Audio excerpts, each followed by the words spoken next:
In the world of country music, the road to legend is often paved with broken pieces. It's a road of broken marriages backstage, empty bottles of wine in dressing rooms, and prodigious talents consumed by their own demons.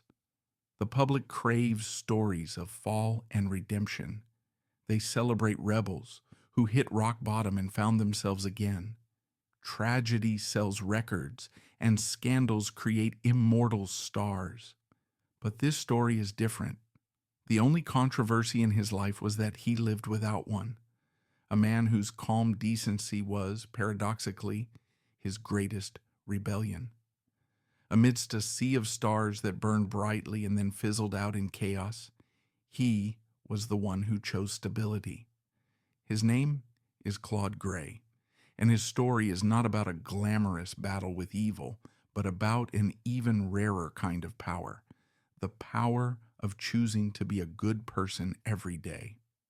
To understand the quiet strength of Claude Gray, you must first travel back to the world that forged him, Henderson, Texas, in the years following the Great Depression. This wasn't the Texas of cowboy myth, of sprawling cattle ranches and endless plains. This was the piney woods of East Texas, a region of dense forests, red clay soil, and a discovery that had turned the world upside down. In 1930, the Black Giant was discovered, the East Texas oil field, the largest and most prolific oil reservoir in the contiguous United States. It turned towns like Henderson into chaotic, frenetic boomtowns overnight. Roughnecks and wildcatters poured in, money flowed like crude oil, and for a brief, shining moment, it seemed like the Depression was a distant memory.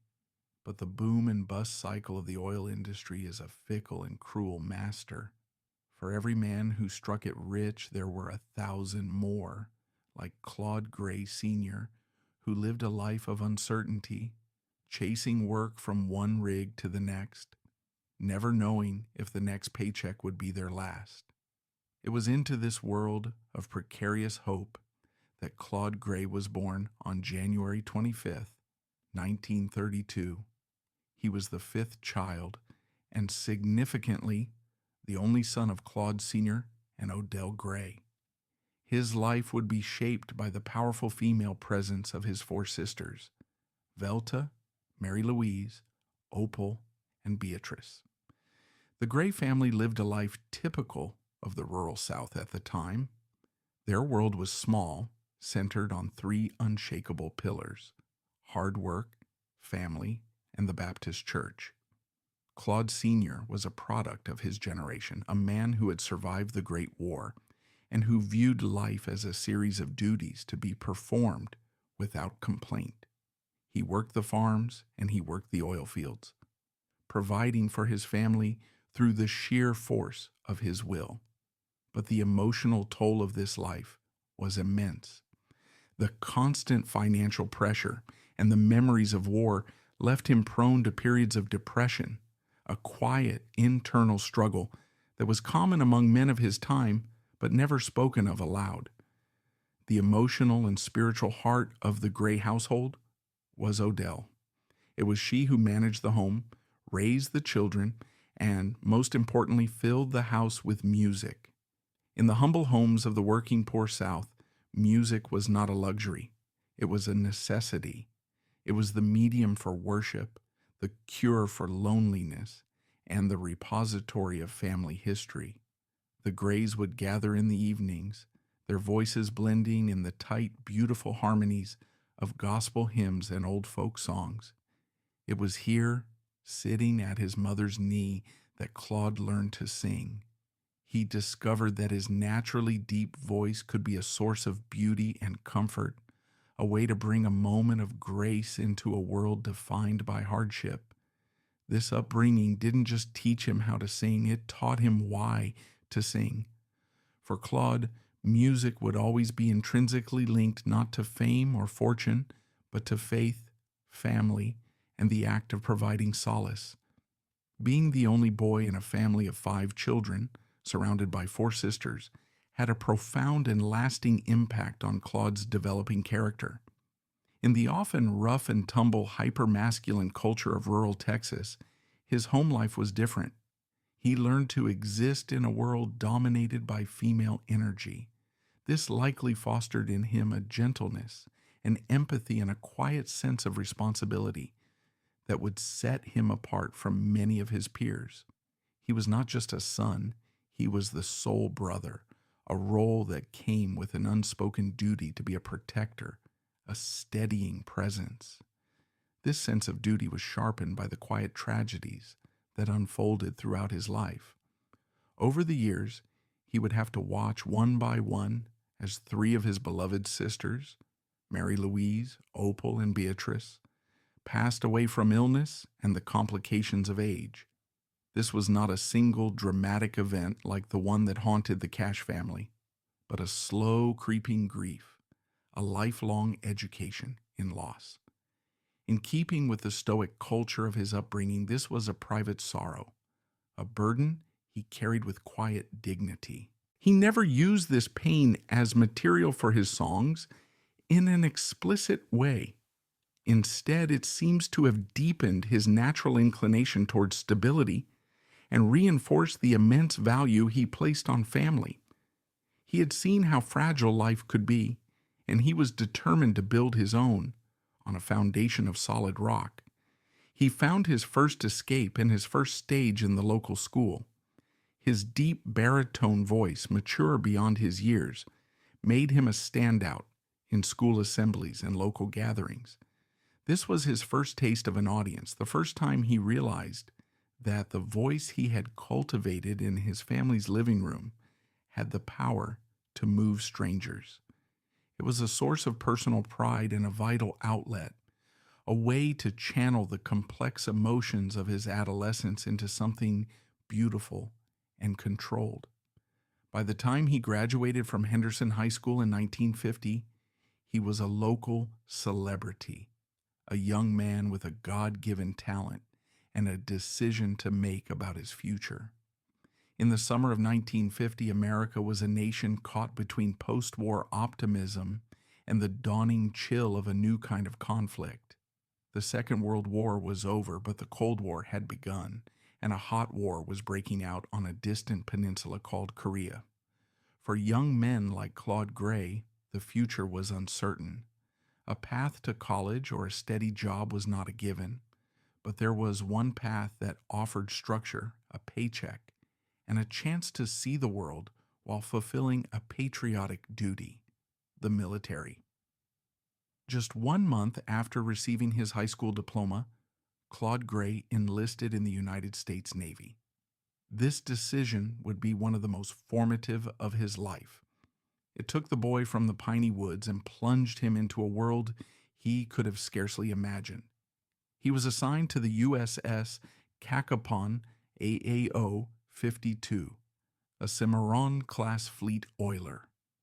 His new home was a 553-foot vessel of steel, its purpose to act as a floating gas station for the warships of the Pacific Fleet. His station during the Korean War was Sasebo, Japan, a major U.S. naval base. The culture shock must have been immense. He was a world away from the familiar sights and sounds of East Texas, immersed in the disciplined, hierarchical world of the Navy. His job was quartermaster, a role that demanded intellect and precision. He was not a deckhand chipping paint. He was a navigator. He was responsible for steering the massive vessel, maintaining the ship's log, reading nautical charts, and communicating with other ships via signal flags. In the treacherous waters off the coast of Asia, a quartermaster's mistake could be fatal. The job taught him discipline, attention to detail, and the ability to remain calm under immense pressure, qualities that would define his future music career. But the Navy was more than just a job. It was his secret conservatory. In the long, quiet hours at sea or in his bunk back at base, he found solace in his guitar. The Armed Forces radio was his teacher, beaming the sounds of Hank Williams, Lefty Frizzell, and Ernest Tubb across the ocean. He listened, he learned, and he practiced. He secretly began to write his own songs, simple and heartfelt tunes about his longing for home, inspired by letters from his mother. True to his nature, he kept this passion private. He was a sailor first, and he took his duties seriously. He participated in gospel sings with his shipmates, his deep voice providing the bass harmony, but he never pushed himself forward as a future star. The Navy was his crucible. It stripped away his provincial youth and reforged him as a man of the world, a disciplined professional who understood the meaning of duty. When he was honorably discharged in 1954, he returned to America not as a boy with a hobby, but as a man with a quiet, burning ambition and the discipline to see it through. To return home from war is to return to a world that has both stayed the same and changed irrevocably. When Claude Gray stepped back onto American soil in 1954, he was no longer the boy who had left the piney woods of East Texas. He was a 22-year-old veteran, a man who had navigated warships through hostile waters, who had seen the sprawling ports of Japan, and who carried within him a quiet, disciplined ambition. The Navy had not made him a star, but it had made him a professional.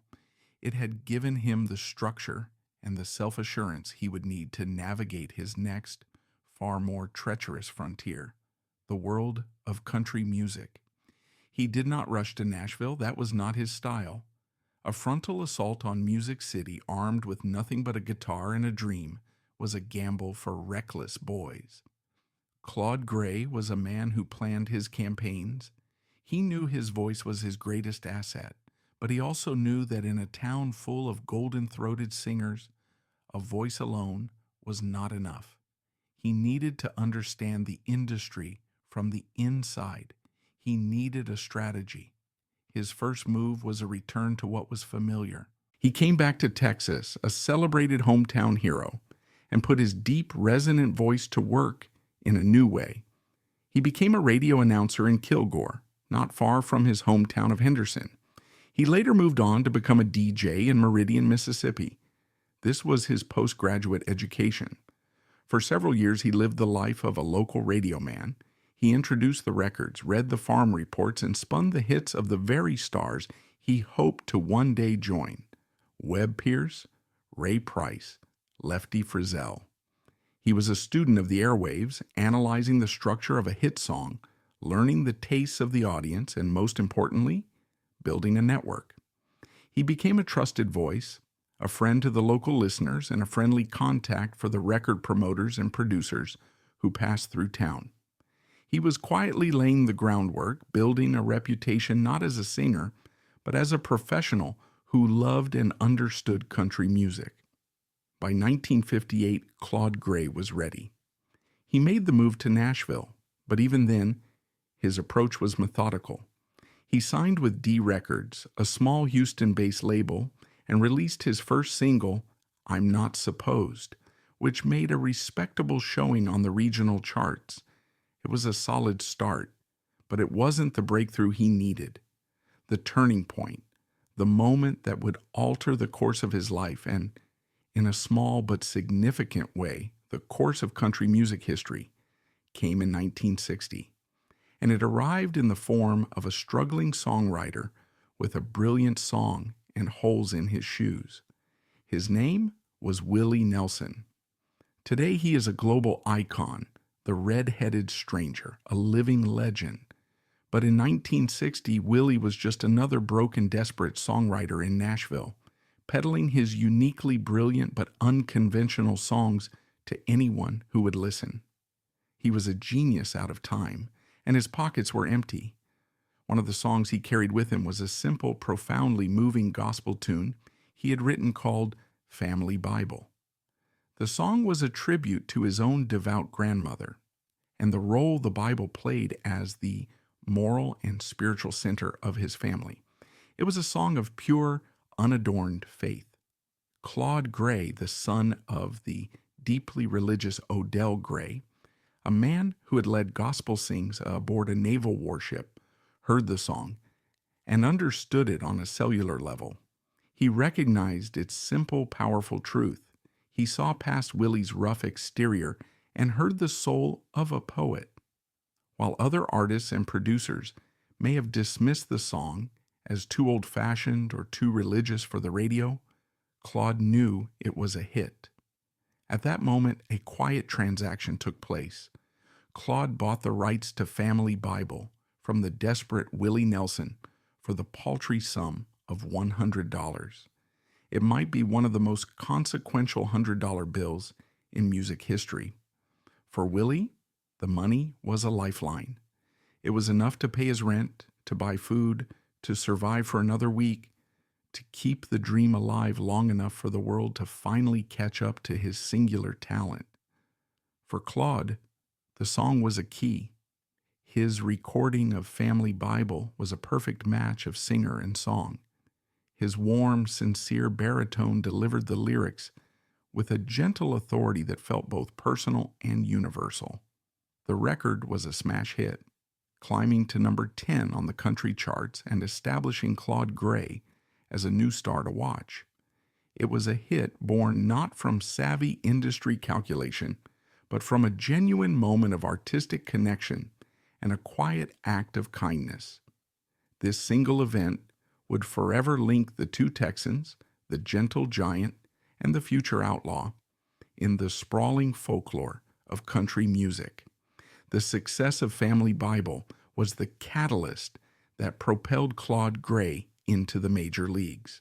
He was signed to the powerhouse Mercury Records, and for the next 7 years, he was a fixture on the country music charts.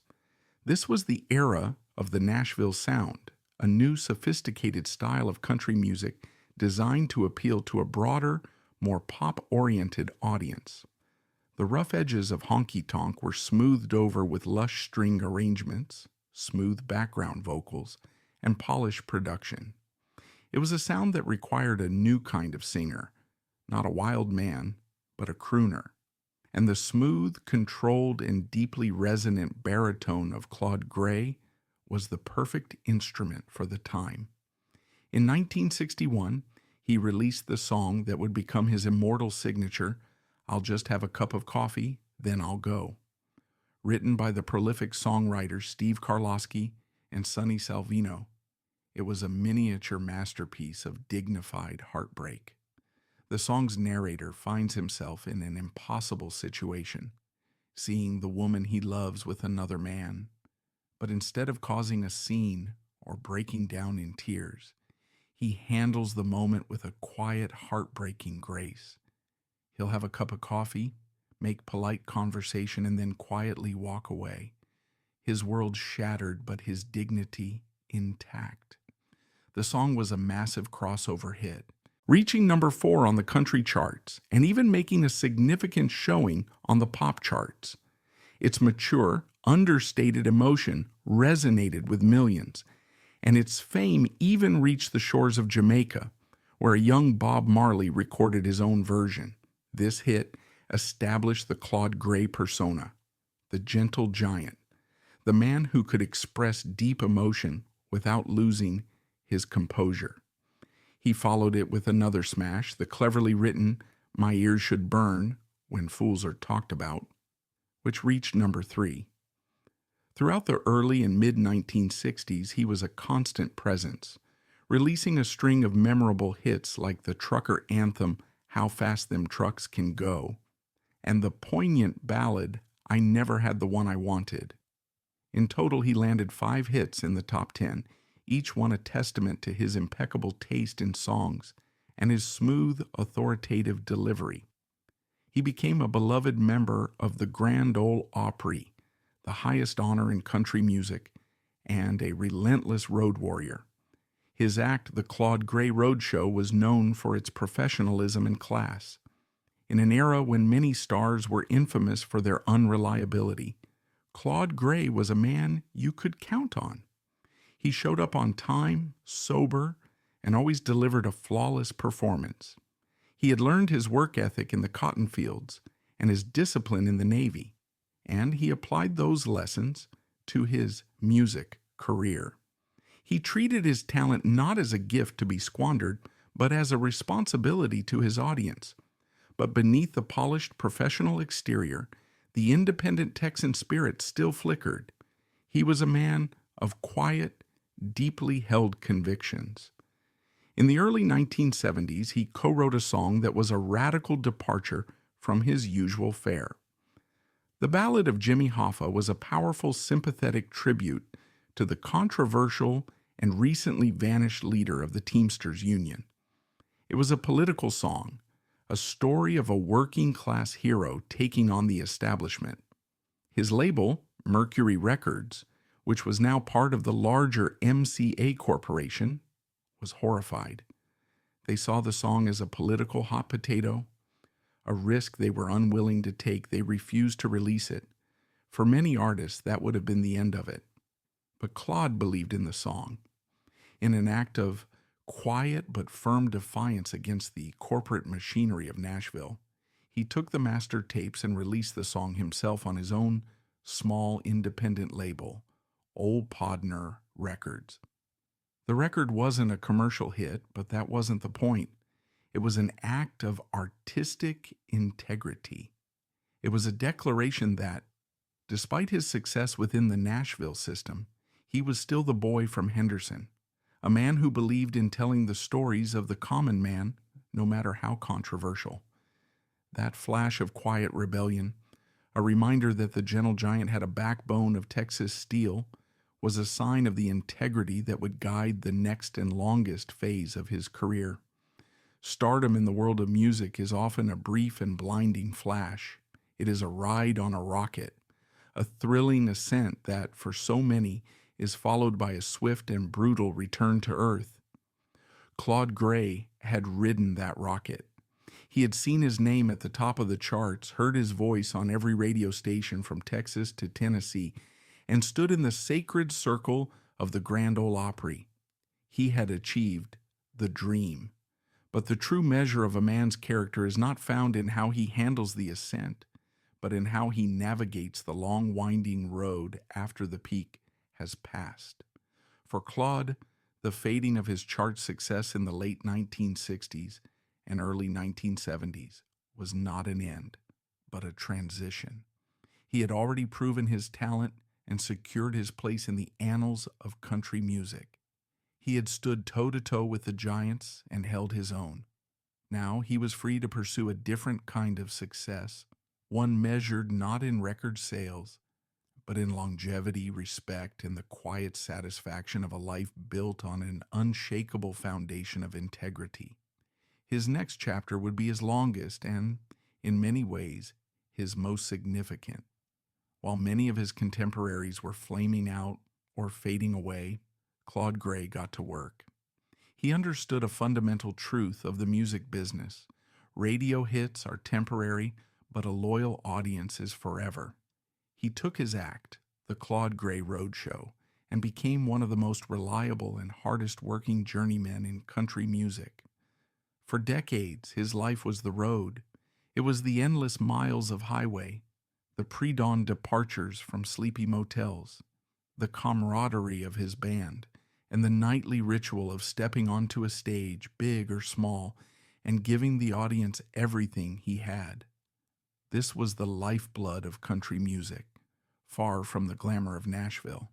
It was the state fairs in the Midwest, the dance halls in Texas, the music festivals in Europe, and everywhere he went, he brought with him a reputation for absolute professionalism.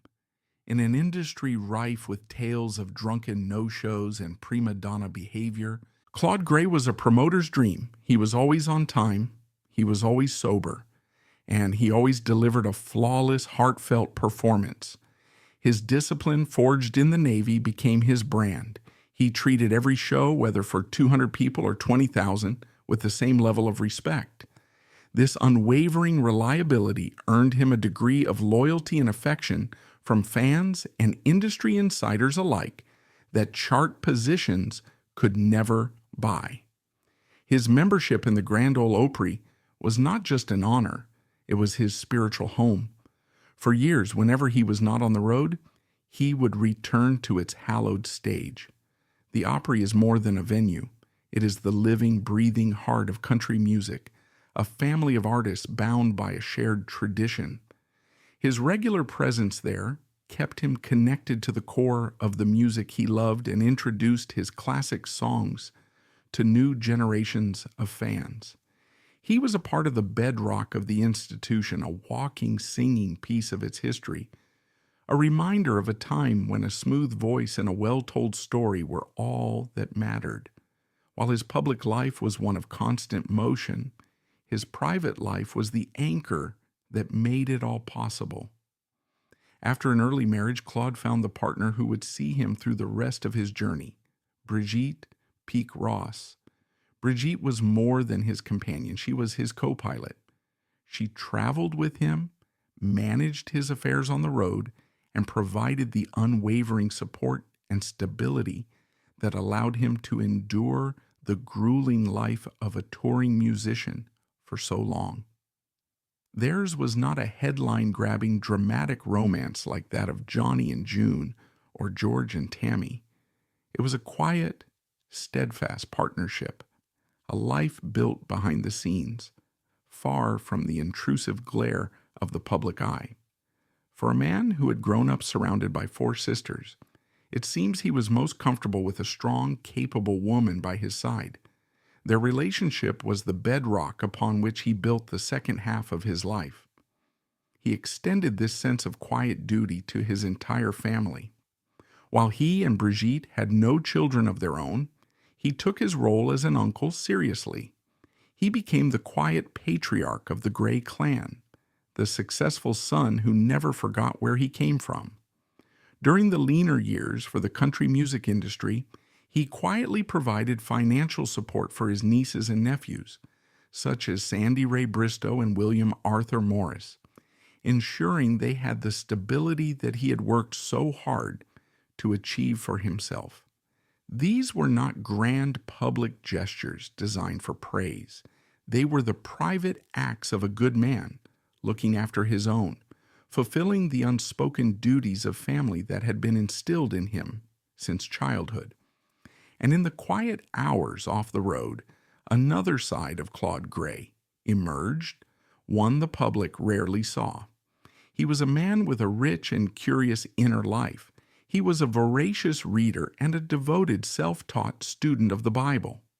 For him, faith was not just a matter of Sunday morning worship.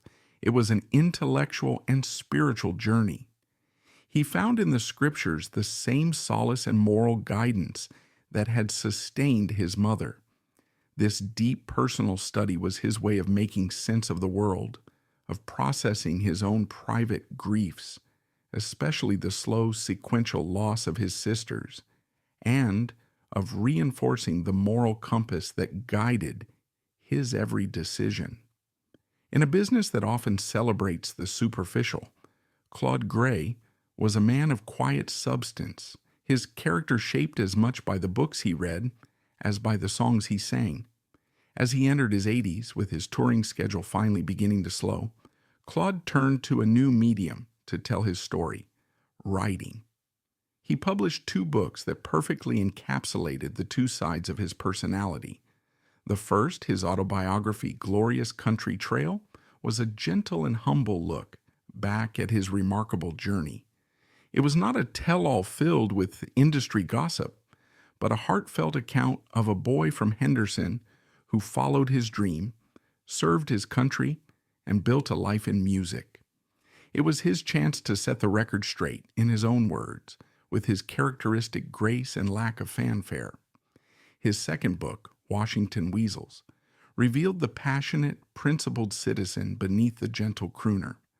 It was a fiery and deeply felt critique of what he saw as the corruption and dishonesty in American politics. This was the voice of the man who had released The Ballad of Jimmy Hoffa on his own, the patriot who had served in wartime and who held his country to a high standard. It showed a man who, even in his later years, was still deeply engaged with the world, a man who believed in speaking truth to power, even if only through the pages of a self-published book. The world of country music, which sometimes has a short memory, began to circle back to honor one of its most enduring and honorable figures.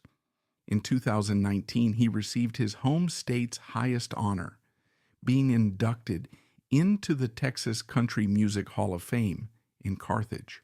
It was a poignant homecoming, a recognition from the people who knew him best that the local boy had made good, not just as a star, but as a man. Then, in 2022, at the age of 90, he was celebrated for the chapter of his life that had started it all. He was taken on a Veterans Honor Flight, a tribute to his service in the United States Navy during the Korean War. He accepted these honors with his typical, quiet humility, a man clearly moved but never overwhelmed by the spotlight. The end, when it came, was as swift and as private as the life he had led. In early April of 2023, the seemingly indefatigable 91-year-old experienced a sudden decline in his health. On April 18th, he was moved into hospice care after doctors discovered a large, inoperable brain tumor that had rendered him unconscious. There was no long public battle, no drawn-out illness played out in the headlines. Just 10 days later, on April 28, 2023, Claude Gray passed away peacefully. He left the world with the same quiet grace with which he had walked through it for 91 years. So what is the final legacy of the gentle giant? He is not a name on the Mount Rushmore of country music, alongside Cash, Haggard, and Jones. His influence was quieter, his impact more subtle, but his life stands as a powerful and necessary counter-narrative to the myth of the tortured artist. He is a testament to the fact that it is possible to be a successful country singer without being a walking tragedy. Claude Gray's greatest hit was his own long and honorable life. In a world of shooting stars who burned out far too soon, he was a constant, a north star of decency, who proved that sometimes the most beautiful and enduring country song of all is simply a good life lived with quiet honor.